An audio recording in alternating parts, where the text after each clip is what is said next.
बहुत स्वागत है आप सभी का एम न्यूज़ में। और सियासत के संग्राम में आज मैं आपको मिलवाने जा रही हूँ ऐसी शख्सियत से जो है पूर्व जिला उपाध्यक्ष भी हैं और इनकी पत्नी पूर्व ब्लॉक प्रमुख भी रह चुकी हैं।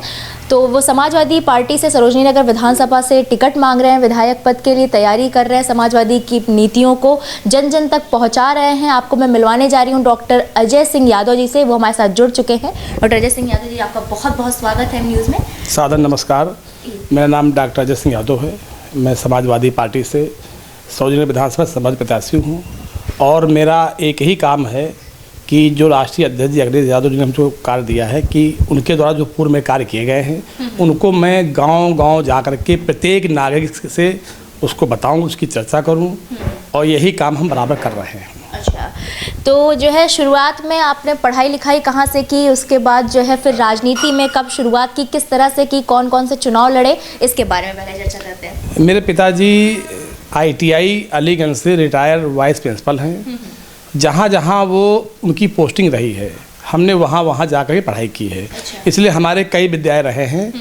और रही बात जो राजनीति की, तो जब से हम लोग होश संभाले हैं या कह लीजिए समाजवादी पार्टी के गठन से 1952 से हम लोग समाजवादी पार्टी में हैं और हमारी पत्नी भी बराबर सेवा भाव लगी हुई हैं।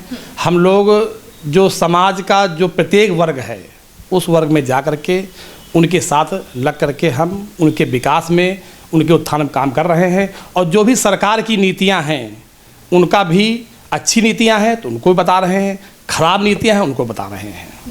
अजय जी, आपने जैसे बताया कि आपके पिताजी जो है IT में जॉब करते थे, तो फिर उसके बाद आप राजनीति की तरफ जाने से किस तरह रुझान बढ़ा, किससे प्रेरित हुए आप?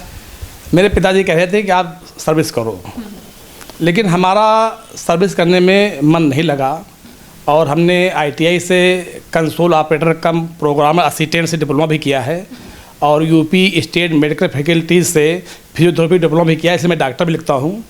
लेकिन अचानक, बांके बिहारी जी का दास भी हूँ, अचानक प्रभु जी के मंदिर में एक भाव आया कि हमें समाज सेवा करनी चाहिए। कौन सी घटना देखी जिससे मतलब आपको लगा कि समाज सेवा करनी चाहिए? हमारे पास एक ऑफर आया जब 2010 में चुनाव हो रहा था ब्लॉक प्रमुख का, तो हमसे कुछ ग्रामीण भाइयों ने कहा कि आप BDC चुनाव लड़ें और ब्लॉक प्रमुख तैयारी करें। तो हमारे मन में आया कि चुनाव लड़ें, तो हम गांव-गांव घर-घर गए। तो वहाँ गांव की जो हमारी महिलाएं हैं, बहनें हैं, तो उनका सुबह शाम तो रूटीन अच्छा रहता है लेकिन दोपहर को खाई रहती थी, उनके पास कोई काम नहीं था। तो ऐसी स्थिति में हम लोगों ने एक समिति बनाई जिसका नाम है किरणाजय जन कल्याण समिति। उस समिति के तहत हमने महिलाओं को और उनके बच्चों को और युवाओं को कंप्यूटर की शिक्षा, डोमेस्टिक डाटा एंट्री ऑपरेटर और सेल्फ एम्प्लॉयड टेलर और तमाम सिलाई, कढ़ाई, बुनाई, यहाँ तक कि इस समय वर्तमान में जूट का भी हम लोग काम कर रहे हैं। जो वही महिलाएं हमारी जूट के बैग बना रही हैं जिनको बड़ी बड़ी जगह पे, बड़े बड़े प्रतिष्ठानों में उनकी सप्लाई भी की जा रही है। किस क्षेत्र में शुरुआत की है आपने? ये कल्ली पश्चिम शुरुआत की है।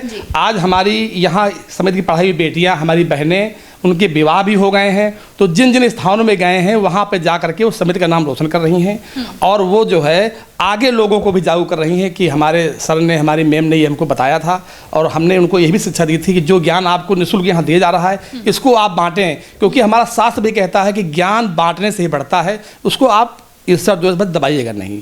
तो हमारी बहनें आज भी कर रही हैं और आज मुझे बड़ी खुशी है कि वो ऐसे मैन्युफैक्चर में आ गई हैं, यानी कि जूट उद्योग में वो मैन्युफैक्चर भी कर रही हैं। मुझे बहुत अच्छी बात है और मेरी शुभकामनाएं उनके साथ में हैं। जी, आपने कहा कि आप मंदिर में बैठे हुए थे और अचानक आपके मन में भावना जगी कि आपको समाज सेवा करनी चाहिए, तो आपने शुरुआत कहाँ से की समाज सेवा की? पहली समाज सेवा कौन सी की?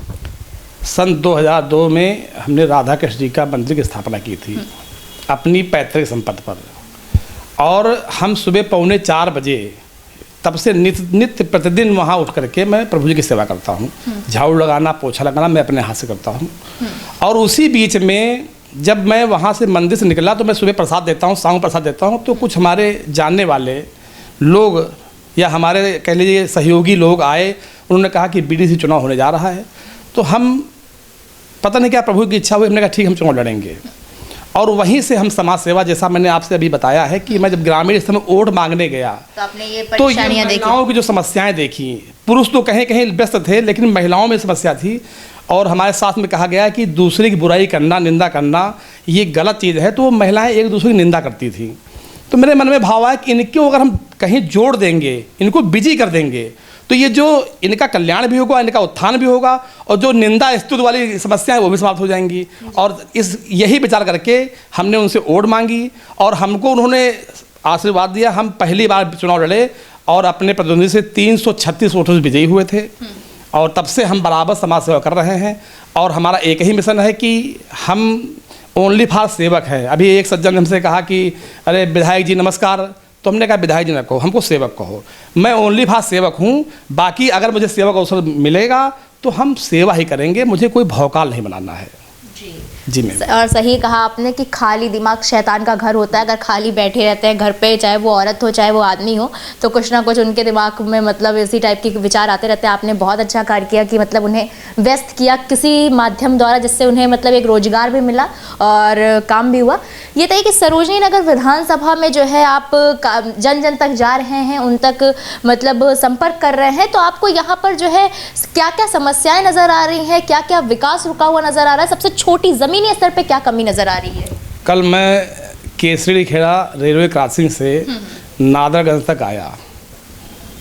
बहन जी मैं आपसे क्या बताऊं कि मुझे उतनी रोड पार करने में मुश्किल 2 किलोमीटर रोड होगी। इतने गड्ढे। अब आज तारीख में सरोजनी का जो विधानसभा दशा है, चाहे वो सड़क हो, चाहे पानी हो, चाहे बिजली हो, चाहे एजुकेशन हो, चाहे युवाओं समस्याएं हो, चाहे महिला उत्पीड़न हो, यहाँ तक तहसील में भी भ्रष्टाचार चरम सीमा पे है। ये बहुत सारी समस्याएं हैं, ऐसी कोई समस्या नहीं जिसका निदान इस सरकार के द्वारा किया गया हो। हम स्वयं जा करके इन समस्याओं को मैं गिन गिन के जो बता रहा हूँ, मैंने स्वयं अनुभव किया है। अब ऐसी स्थिति में मैं जो वर्तमान विधायिका हैं उनके लिए मैं क्या कहूँ, उन्होंने कैसे जनता में क्या काम किया है, वो कैसे जनता भी संवाद स्थापित कर रही है, मेरे को समझ नहीं आ रहा है। मुझे तो उनके इतना कहना है कि उनके प्रति जनता में बहुत ही आक्रोश है, चाहे वो विधायिका हो चाहे बीजेपी गवर्नमेंट हो। इनके द्वारा सिर्फ बातें कागज़ों पे हैं, ज़मीनी स्तर पर इनके द्वारा कोई काम नहीं किया गया है, और ये मूलभूत समस्याएं आज भी बनी हुई हैं। इसलिए हम ऐसा चाहते हैं कि ये जनता हमें चुनती है, हमें विधायक बनाती है, या पार्टी हमको टिकट देके हमें विधायक बनाती है, तो इन समस्याओं को हम ज़मीनी स्तर पे उतारेंगे, कागज़ों पे नहीं ज़मीनी स्तर पर उतार के करेंगे और करके दिखाएंगे। क्योंकि ये हमारे ब्लॉक प्रमुख कार्यकाल का अनुभव है। जब हम ब्लॉक प्रमुख थे तो मेरा एक ही काम था, मैं उस गाँव, जिस गाँव सभा मुझे काम करना होता था, मैं वहाँ जाता था। वहाँ के जो हमारे बूढ़े हैं, बुजुर्ग हैं, बीडीसी हैं, प्रधान हैं, महिलाएं, सबका एक चौपाल बनाता था। चौपाल बनाने के बाद फिर उस कार्य को जब सबकी सहमत होती थी तब मैं ब्लॉक में उसका प्रस्ताव करता था, और करने के बाद तब मैं काम कराता था। वो काम भी 1 नंबर होता था, उसमें उसकी गुणवत्ता हमें कह देते थे कि आप ही लोग इसकी गुणवत्ता चेक करिए, अगर ठेकेदार गलत काम कर रहा है तो तुरंत रिपोर्ट करिए। तो हमारी गुणवत्ता भी अच्छी होती थी, और गांव में क्योंकि हमने सबकी सहमत से काम किया है तो हमारा काम भी अच्छा होता था, और काम में हमको उसमें समाज का किसी प्रकार की प्रतिक्रिया का सामना नहीं करना पड़ा।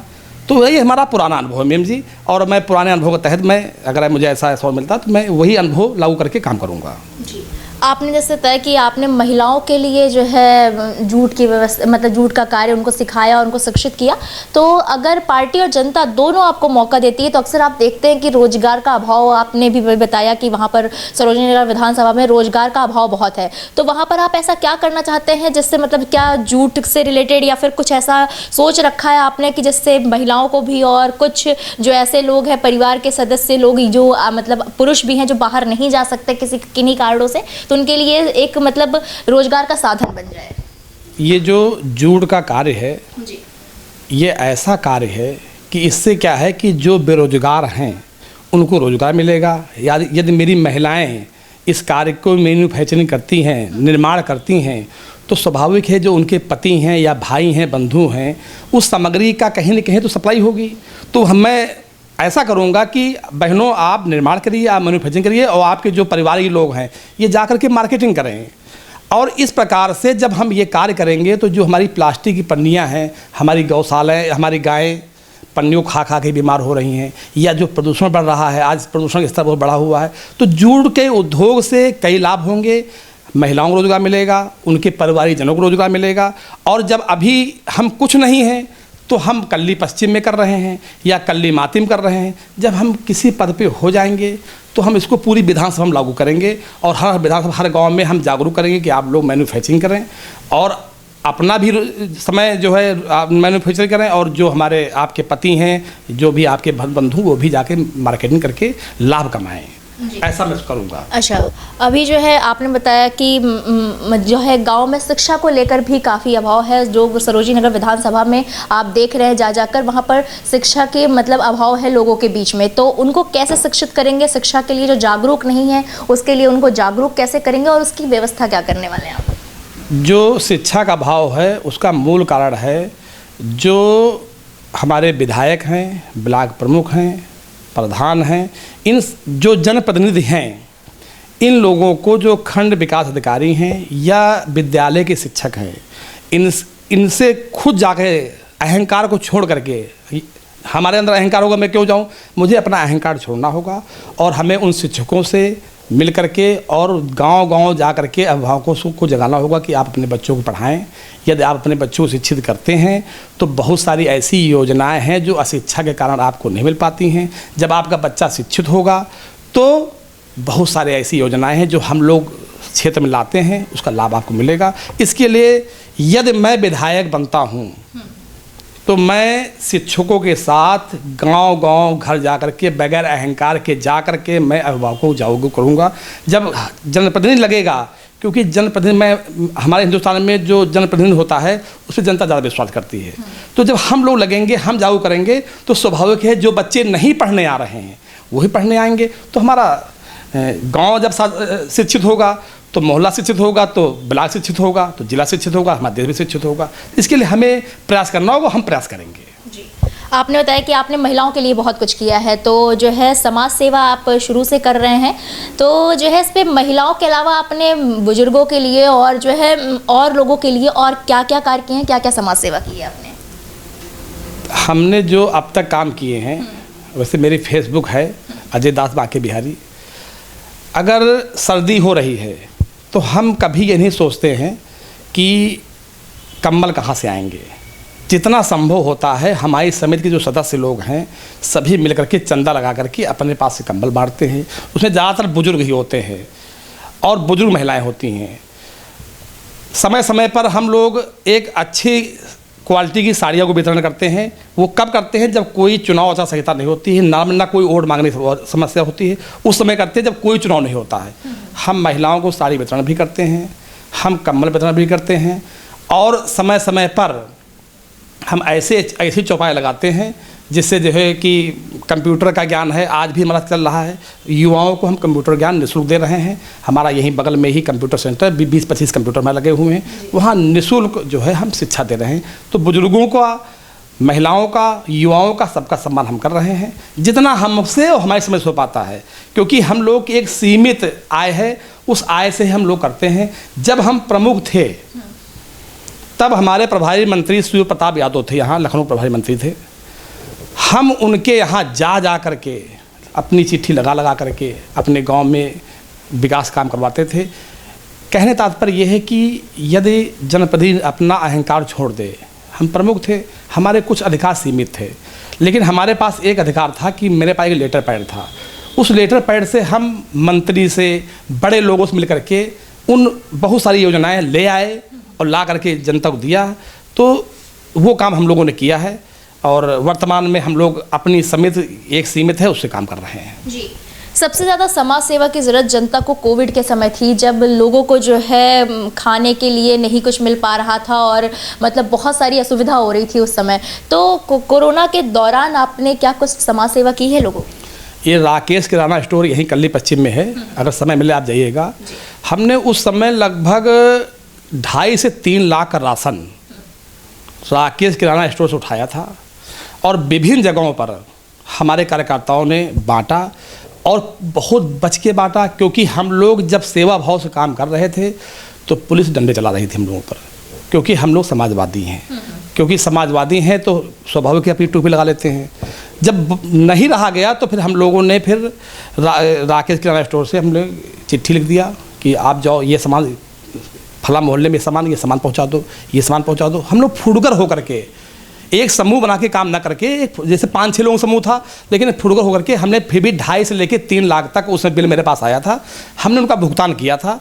तो ये राशन बांटने हम लोगों ने काम किया था। और कुछ हमारी पत्नी जो किरण यादव थी, उन्होंने मास्क बांटे थे, चाहे कटेभीड़ गांव हो या कल्ली पूरब हो, कई जगह पे हैं। एक मोनिका श्रीवास्तव जी हमारे यहाँ हैं जो हैं, इन लोगों ने मास्क बांटे थे। हम लोगों ने 2.5 से 3 लाख राशन बांटा था। ये हम लोगों ने कोविड काल में किया है और पुलिस से बच के किया है। अरे जी, अभी आपने बोला कि जो है पुलिस जो है, हम समाजवादी है इसलिए हम पे डंडे बरसा रही थी, तो ऐसी क्या वजह है कि पुलिस समाजवादियों पे ही डंडे बरसाती है? एक यहाँ हनुमान जी का मंदिर है, इस हनुमान जी मंदिर पे जो है हम लोग भंडारे लगा रहे थे, कार्यक्रम कर रहे थे। तो यहाँ पे एक धर्मेंद्र दास बाबा आ गया, ठीक है, उसने कहा कि ये सब पूरा मंदिर मेरा है, ठीक। और हम लोग कार्यक्रम ओनली फॉर कोविड के ही कर रहे थे कि लोगों को जो तमाम उस समय पैदल आ रहे थे, भूखे प्यासे थे, तो हम लोगों में मन में भाव आया कि क्यों ना उनको कुछ भोजन करा दिया जाए, समाज सेवा यही हो जाएगी। निश्चल भाव था ना, वो मेरे वोटर थे, कहाँ रहने वाला था मुझे ये भी नहीं मालूम है, ओनली फॉर ये था। अब उस बीच में क्या है कि वो बाबा ने एक एप्लीकेशन दे दिया और शंकर जी का कलश लूटने का मुकदमा लग गया हमारे ऊपर। अब बताइए, हम लोग शंकर जी का कलश लगवाते हैं, शंकर जी की घंटे लगवाते हैं, हनुमान जी के घंटे लगवाते हैं, और फॉर्चूनर गाड़ी से अजय यादव आए और हनुमान जी के मंदिर के गेट को तोड़ दिया। अब बताइए, मेरी फाइबर गाड़ी लोहे गेट में कैसे तोड़ दूंगा? तो ऐसे काम पुलिस वालों ने, यहाँ पीजीआई पुलिस ने मुकदमे लिखे मेरे ऊपर, 685/20 मुकदमा लिखा हो, शंकर जी के कलश की डकैती मुकदमा मेरे पर लिखा हो। तो हाई कोर्ट की कृपा है जो मैं बच गया। तो ये पुलिस वालों को यही काम है, समाज सेवक पे वो डंडा चला रहे हैं, उन फर्जी मुकदमे लिख रहे हैं, जिससे ये लोग अपने घर में घुस जाएं और मन चाहा ये अपना काम कर सकें। जी बहुत बहुत धन्यवाद आपका हमसे जुड़ने के लिए। और आपने देखा कि सबसे अच्छी बात जो आज अजय जी ने कही कि अहंकार छोड़ दो। अहंकार जो है हमें कोई भी काम करने से मना करता है, क्योंकि जब हमारे अंदर अहंकार होता है तो हम झुक नहीं सकते हैं। हम गरीब के आगे और जो मजलूम लोग हैं उनके सामने, उनके साथ बैठने में, उनकी समस्याएं जानने में सक्षम नहीं है। और अगर अहंकार नहीं होगा तो हमारे एक इंसान से मिल सकते हैं, उसकी समस्याएं जान सकते हैं। फिलहाल के लिए इतना ही, बाकी खबरों के लिए आप बने रहिए लगातार एम न्यूज़ के साथ। धन्यवाद। सवाल सत्ता से कीजिए, विपक्ष से नहीं।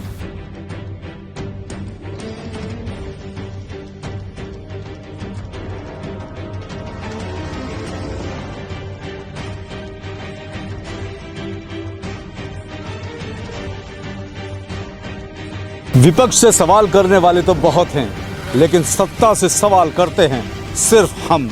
इसलिए एम न्यूज़ के साथ जुड़िए और कीजिए सत्ता से सवाल।